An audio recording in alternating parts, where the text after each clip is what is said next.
flood misery continues. Very frustrating, just wish it would stop raining. Action promised on accident black spot. I think it will be money well spent.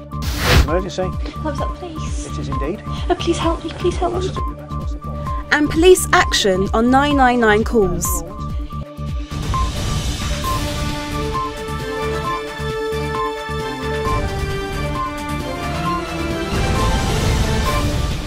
Hello and welcome to Winchester News Online.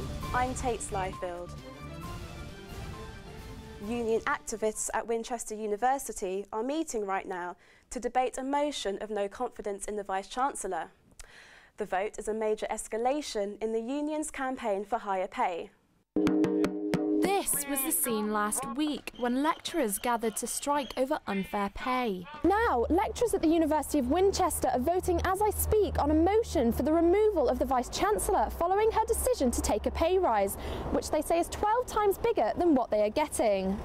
So it's a big thing to decide to put a no confidence motion before the branch. We've been forced to do it on this occasion because many members of staff feel no confidence. And the no confidence vote is not the only protest taking place today. Students all over the UK have been protesting against the government's plans to sell off student loans. This morning, students at Southampton University joined the nationwide campaign, and one student summed up her feelings. I'd say disappointed, I'd say angry and kind of a little bit resentful. I mean, the government have done a lot of things for students in the recent years and months that haven't been that great, and this is just another stab in the back, I think. Lecturers at the University of Winchester are pushing for the Vice Chancellor's pay rise to be reconsidered. The university's Vice Chancellor was unavailable to comment. The result of the no confidence vote will be announced later this afternoon when the unions say they will reveal the next stage of their campaign. Lucy Wilson, Winchester News Online, University of Winchester. The flooding crisis is getting closer to home as flood warnings were issued for Winchester last night. Local homes, businesses and transport links could be affected as weather is forecast to get worse this weekend. Environment correspondent Laura Allen assesses the risk. The River Itchen levels remain high and are slowly rising, with groundwater levels affecting local drainage. A flood warning was issued on Monday for Winchester City Centre, from Riverside Park to here at Wharf Mill. Some local businesses have had to close or are having to batten down the hatches to deal with the flood. Oh yeah, I mean we closed yesterday about 5:30 because when I came in it was just like the water was getting out of hand. Obviously with it affecting the toilet area, obviously the guests can't use the toilets, the team can't use the toilets, so it's not really safe to work in. Fingers crossed Saturday, but it could be next week. Yeah, it's not good. We're doing everything we can at the moment. We've got all the sluices open, trying to make the best of it. The business is still open to the public, but obviously we have to address that hour by hour. It's very frustrating, just wish it would stop raining, and all the forecasts are that it's going to get worse before it gets better. So yeah, just keeping our fingers crossed that we can manage. The Met Office have warned of more rainfall for the end of the week, and the flood warning for Winchester will be updated by the Environment Agency at 9 o'clock tonight. Laura Allen, Winchester News Online, Winchester. With no real end to the floods in sight, our chief reporter Alex Delaney updates us on the story so far. The flood crisis began in December after exceptional rainfall. With this season being the wettest in nearly a quarter of a century, the cost of flooding could smash what was spent last year. The Environment Agency have this morning issued further flood alerts, including 6 severe warnings across the south. The highlighted area is where a flood warning is in place. This is what it would look like if that area were to flood. As you can see, Winchester's Park and Ride and the City Mill are currently at risk of flooding, along with businesses at the lower end of the High Street. Finally, this is what it could look like in a worst-case scenario, like we're seeing in Somerset. If that happens, the majority of the town centre, as well as the train line, could be flooded. Alex Delaney, Winchester News Online, Winchester. Roadworks have caused disruption in Hampshire as business owners have claimed sales have dropped over recent weeks. Southern Water is replacing a major water pipe which has burst 9 times in the last 5 years. Business reporter John Wilson has the story.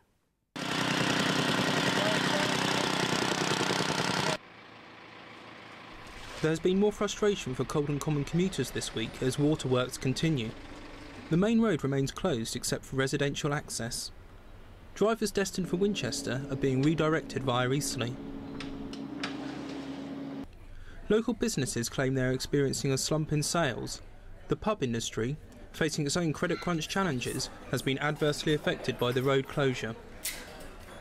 It's tough through January, so it's not a great time of year for the pub trade. And then with the roadworks, it's double trouble in there, so we're struggling. We've lost about 40% of trade throughout the month so far, just gone, so we'll still try to push through. In a statement, Southern Water described the scheme to replace a main pipe that serves around 8,000 homes as essential. The company added that they had completed as much of the works as possible with the road open before closing on January the 6th. Businesses and drivers will no doubt raise a glass to the news that the work, initially scheduled for completion in April, is now due to finish at the end of February. John Wilson for Winchester News Online, Colden Common. But a £70 million scheme has been proposed to build a new emergency centre in Hampshire. Hospital bosses want to improve the arrival success rates at A&E and maternity wards. Zina Al-Abaidi reports. Accident and emergency could now be separated due to proposed plans to move 20% of the hospital services. Plans for a new emergency centre for Winchester and Basingstoke are to be considered for action. This could mean that high-risk pregnancies, first-time mothers and critical emergency cases will be taken to this facility. The idea is to have all critical care in one centre and to leave the hospitals to deal with planned surgery in order to increase survival rates all round. I'm extremely optimistic that this is going to be good for the population of Winchester and the locality.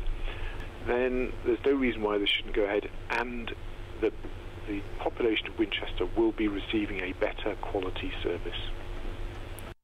A public consultation will be held later this month, which will either help or hinder these plans. Zina Al-Abaidi, Winchester News Online. Traffic congestion is set to get worse overnight due to the planned closure of Itchen Bridge for roadworks. The work is designed to improve safety after 7 cycling accidents in the past 3 years. Transport correspondent Megan Fisher has more. Traffic is going to get worse before it gets better. Work on Itchen Bridge is causing diversions and gridlock for motorists. There is no vehicular access during the closures, but pedestrians and cyclists can still use the subways. The busy route has been a topic of controversy in the news since the council introduced an automatic toll last year. Southampton City Council promises advantages without reaching into taxpayers' pockets. So we'll hopefully end up with a situation where we'll have a much smoother road surface, traffic that's flowing freely, and in addition to that, one of the crucial things is that hopefully it will be safer. Other improvements are expected to be completed in 2014, but will happen once extra money has been received.